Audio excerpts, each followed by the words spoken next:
Interrumpimos nuevamente la programación, conferencia de prensa en la Fiscalía de Concepción. Está hablando el ministro del Interior, Francisco de Vargas, para aclarar todo lo que ya se recogió en materia informativa por los investigadores a estas horas del día, de este caso que enlutó a todo el país y que dejó descolocado también a la estructura de gobierno. Está hablando el ministro del Interior, Francisco de Vargas. Ha ocasionado con sus actos. Como bien es sabido, el día de ayer a la tarde, un grupo de personas, de 6 específicamente, entre los cuales se encontraba la pareja de ciudadanos alemanes, Robert Nato y señora Erika Nato, fueron privados de su libertad por un grupo de entre 4 a 5 personas, entre los cuales los testigos reconocieron plenamente a miembros del grupo criminal y terrorista.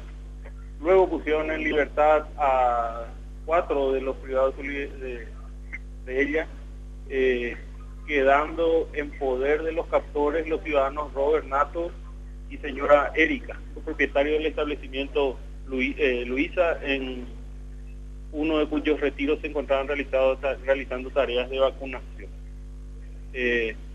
Con posterioridad, los grupos tácticos se hicieron presentes en el lugar, ubicaron a las 4 personas, las pusieron a sano y salvo. A partir de las declaraciones y diligencias que se realizaron con ellos, se pudo determinar a los integrantes de este grupo criminal que operó, entre los que se encuentran Antonio Bernal Maíz, Rubén Darío López y Esteban Marín López inicialmente.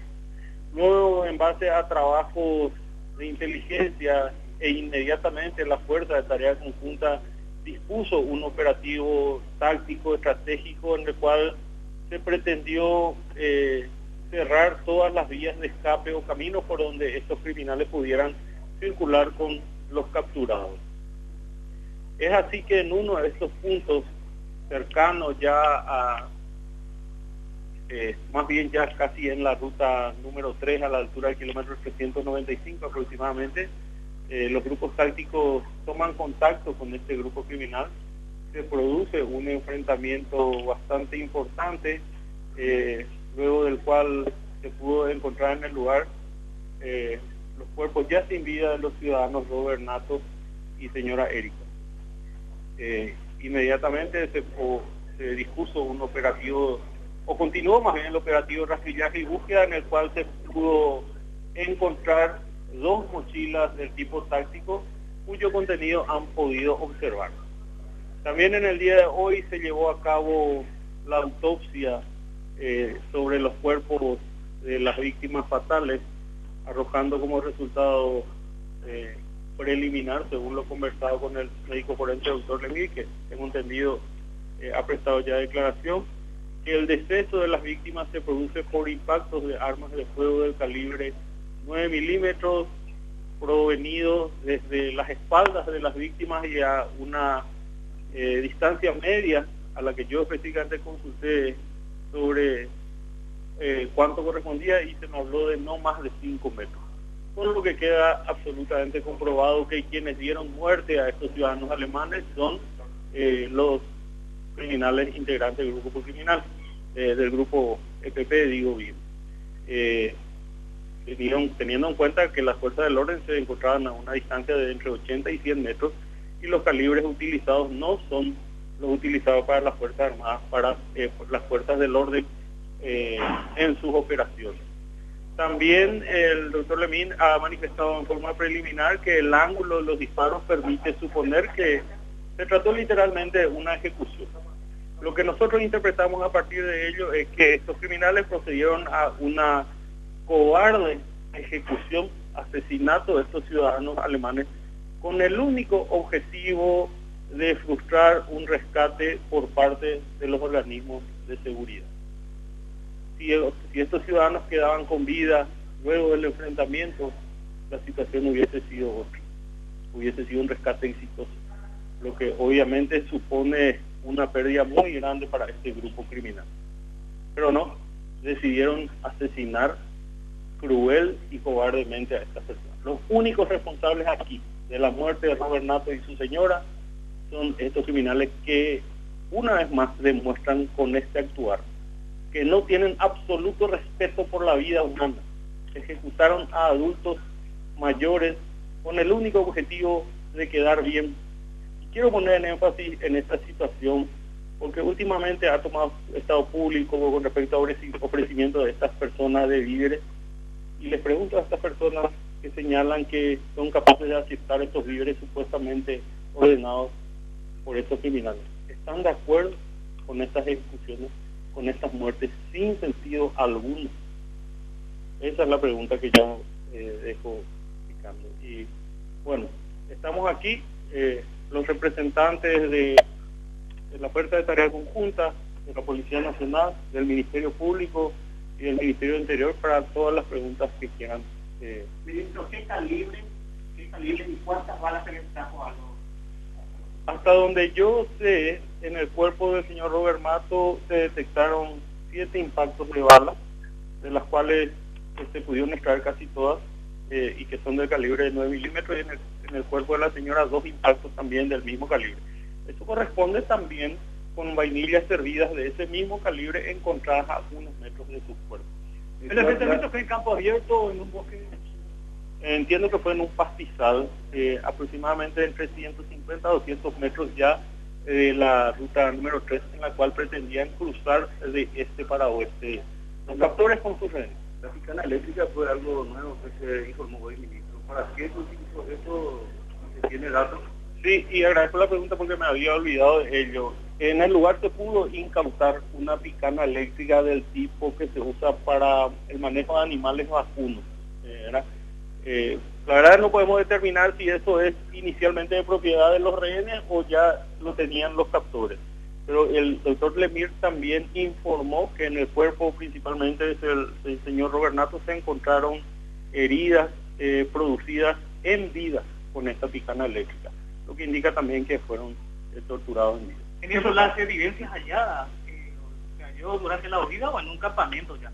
No, las evidencias, las 2 mochilas cuyo contenido han tenido acceso se encontraron al otro lado de la ruta número 3.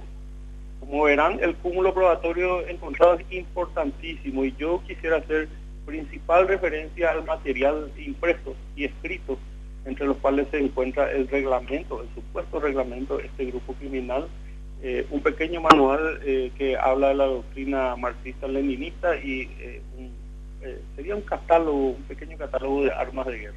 ¿Primera vez se encuentra este tipo de libros? Sí, lo que supone una evidencia importante. ¿Las víctimas de qué parte fueron ejecutadas, ministro? Aproximadamente a 200 metros de la ruta. Tengo entendido que Campo Iris, si mal no recuerdo, en las inmediaciones de Villagua. ¿En un campo abierto, en un pastizal? En un pastizal, como ya mencioné.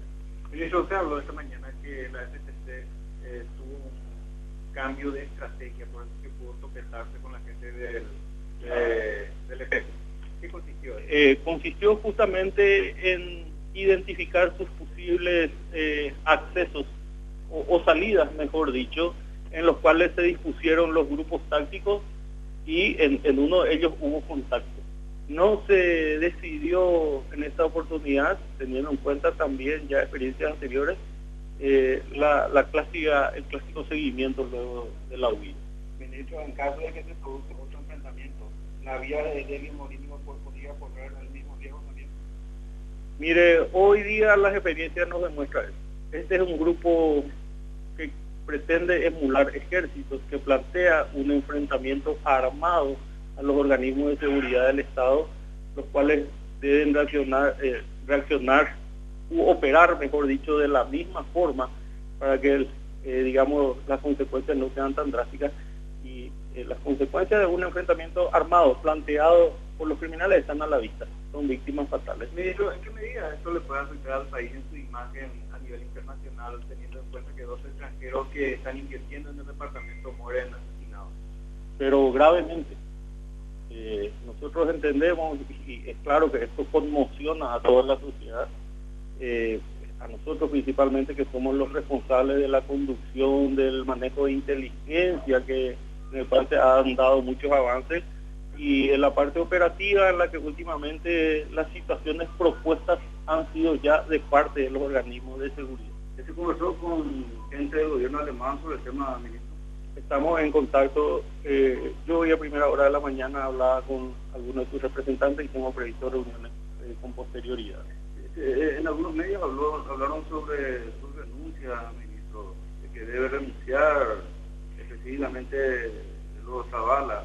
¿Qué opinión le merece eso? Le pido disculpas, pero ese tema ya para mí es un tema suficientemente debatido. Creo que mi posición ha quedado ya bien clara.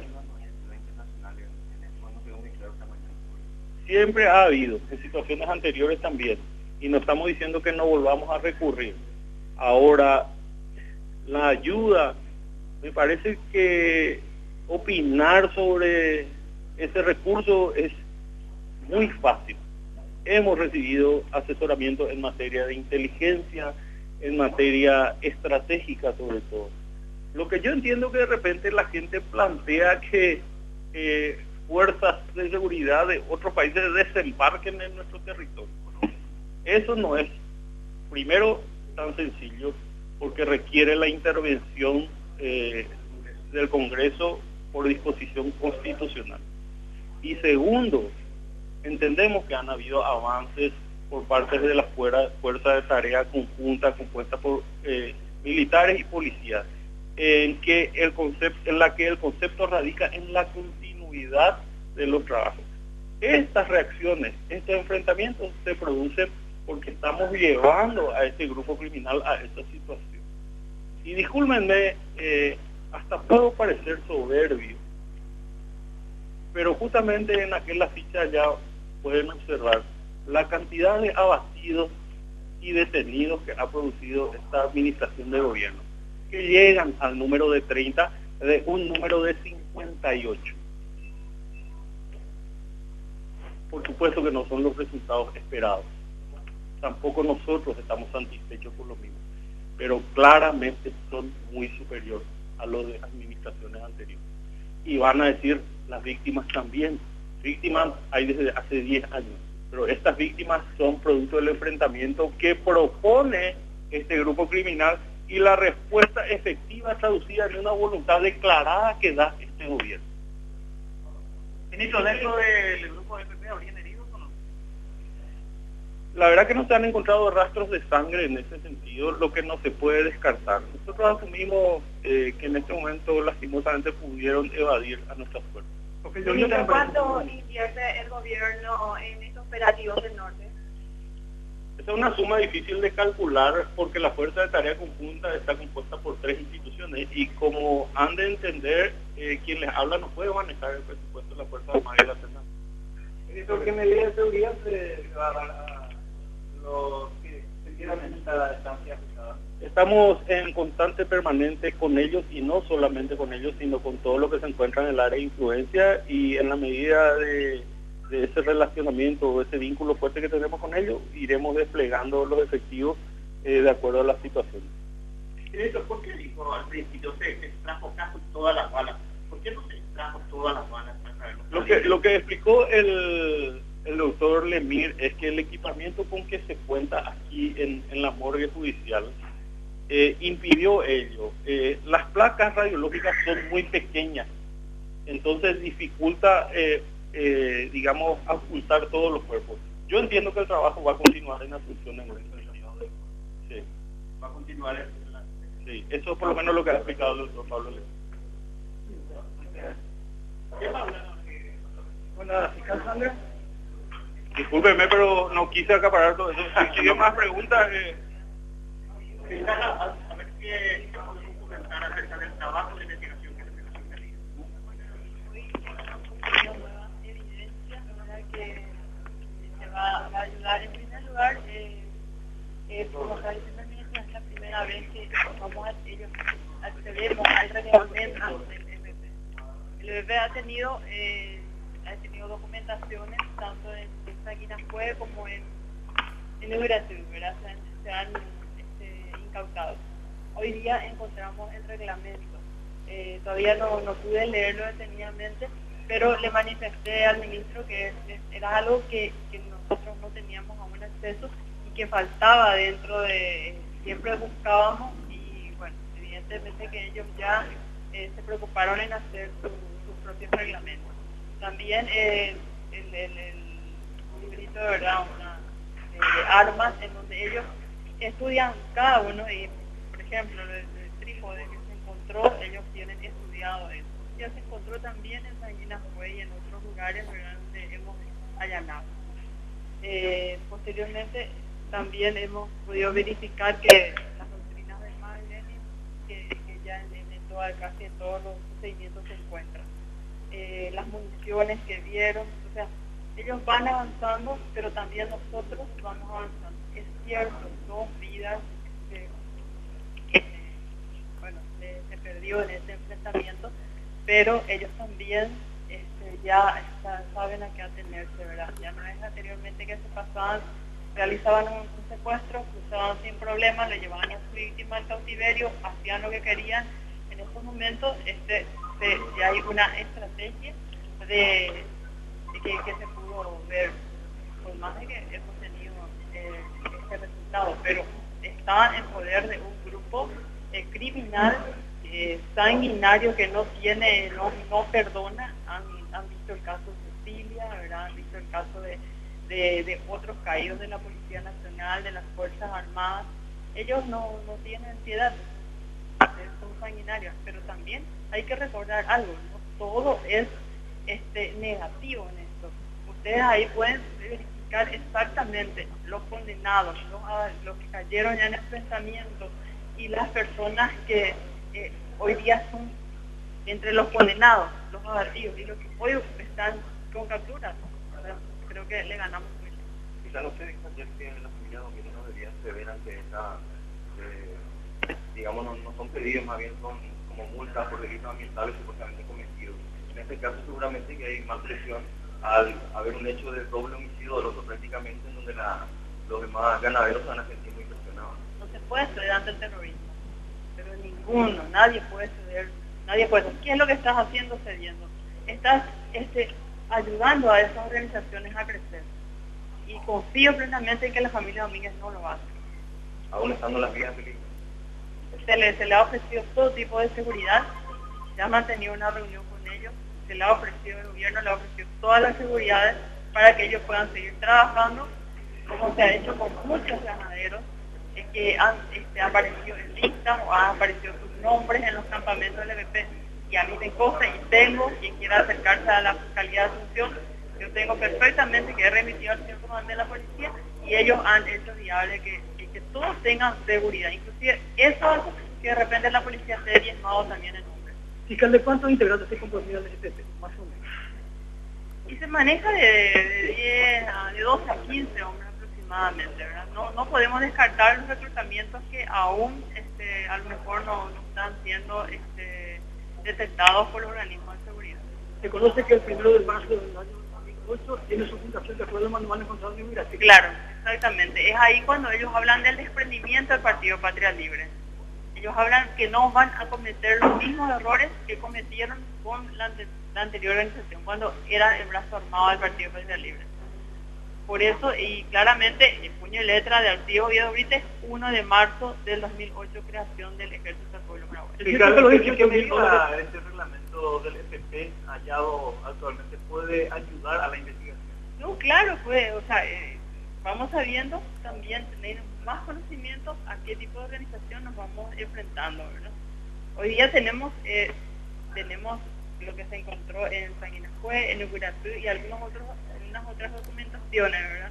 Y después de mucho tiempo hemos tenido otra vez, como hoy estaba dialogando con el ministro y el comandante, han aparecido otra vez documentaciones respecto al EPP. El reglamento, pues te dije, aún yo no he podido leer por las situaciones y sobre todo porque casi recién nomás llegamos a las vidas. Ahora, la Fiscalía está claro que fueron ejecutadas esas personas. Está claro, y ustedes me escucharon al médico forense. Las explicaciones del médico forense fueron claras, el profesor Lemir, cómo ocurrieron los hechos, les explicó, y también todo lo que se encontró. ¿A qué tipo de fuerza ustedes se enfrentan? Una Browning, una ametralladora pesada, Browning calibre 7.62, es arma de guerra. Muy bien, la conferencia de prensa que se daba en la sede de la Fiscalía de Concepción Estuvo a cargo el ministro del Interior Francisco de Vargas, también habló la fiscal Sandra Quiñones, dando detalles más bien de lo que fue todo el esquema operativo táctico de la Fuerza de Tarea Conjunta. Nuevamente el ministro del Interior salió en defensa del trabajo que viene realizando principalmente él en la cartera del Interior y también lo que fueron los resultados acumulados, decía él, a lo largo de todo este proceso de enfrentamiento que le cupo liderar a él desde el Ministerio del Interior con el grupo criminal. Según el ministro, esta situación estaba dentro del presupuesto y responde directamente a la capacidad que ha tenido el gobierno, estoy parafraseando lo que dijo él, de reaccionar ante los embates del grupo criminal. Este tipo de situaciones son provocadas por el grupo criminal, pero a la vez responden a la voluntad que ha declarado el gobierno de hacerle frente a este grupo belicoso, decía el ministro del Interior, tratando de justificar esto que a primeras horas del día había generado mucha polémica cuando el ministro del Interior, Francisco de Vargas, aseguraba que tácticamente este operativo fue exitoso, mientras que a la par los medios de comunicación informábamos de la muerte por ejecución de 2 ciudadanos alemanes que vinieron a afincarse en nuestro país y que estaban realizando fuertes inversiones en el sector o en el rubro de la ganadería. El objetivo fue frustrar un rescate por parte de los organismos de seguridad, decía en otro momento el ministro del Interior Francisco de Vargas, dando a entender que el operativo táctico que realizó la Fuerza de Tarea Conjunta básicamente arrinconó al grupo criminal EPP a tal punto que estuvieron a un paso de liberar a estos 2 ciudadanos alemanes. Sin embargo, decía también el ministro, ellos escogieron el camino ruin de ejecutar a estas personas, de acabar con sus vidas. 7 impactos recibió el hombre, Robert Nato, y su esposa Erika recibió 2 impactos de bala. El arma utilizada era un arma calibre 9 milímetros. Se pudo encontrar también en el lugar una picana eléctrica, decía el ministro del Interior. Se desconoce si es que esta picana era de propiedad de los miembros del autodenominado Ejército del Pueblo Paraguayo o estaba dentro del utilitario que había llevado esta comitiva ganadera para realizar la vacunación al ganado. Aún así, de todas formas, se confirma que utilizaron este aparato para de alguna manera presionar al hombre, principalmente Robert Nato, a seguir caminando en la espesura del monte. Recordemos que estuvieron caminando alrededor de 2 kilómetros desde el lugar donde fue secuestrado esta pareja hasta el lugar donde finalmente las fuerzas de tarea conjunta encontraron los restos de estas personas. Hablamos de una ejecución, dijeron en varias partes los integrantes de esta comitiva que dio la conferencia de prensa, principalmente el ministro del Interior. Un dato no menor que daba la fiscal Sandra Quiñones es el hallazgo de este reglamento del EPP que básicamente sienta la doctrina de este grupo criminal ideologizado, una doctrina marxista-leninista, donde precisamente se pretende utilizar la fuerza para derrocar el sistema de gobierno. Y otro dato interesante que decía la fiscal Sandra Quiñones es que ella cree que el grupo armado, el grupo beligerante del EPP está conformado por un grupo de entre 12 a 15 hombres. Constituirían el brazo armado de este grupo criminal. La llegada de las fuerzas especiales de otros países o miembros de fuerzas de seguridad de otros países a nuestro país, medianamente lo negó el ministro del Interior, o dijo por lo menos que sería una cuestión más compleja, porque no solamente depende de la voluntad del gobierno de recibir este tipo de asistencia, sino más bien de una aprobación por parte del Congreso. Sí recibieron asesoramiento táctico y de inteligencia ratificada al ministro del Interior. Hasta aquí la información por de pronto, por supuesto todos los detalles y el resumen de lo que están realizando los miembros de investigación en este caso y por supuesto las tareas que realiza el equipo o los integrantes de la Fuerza de Tarea Conjunta. Ya estaremos informando más adelante en nuestro servicio informativo central Red de Noticias a partir de las 21 horas. Y más tarde a las 22 se propone un intenso debate, un análisis completo de lo que sucedió en Ubillaú en el programa La Clave con Germán Martínez Fierzi. Nosotros nos reencontraremos a las 21 horas.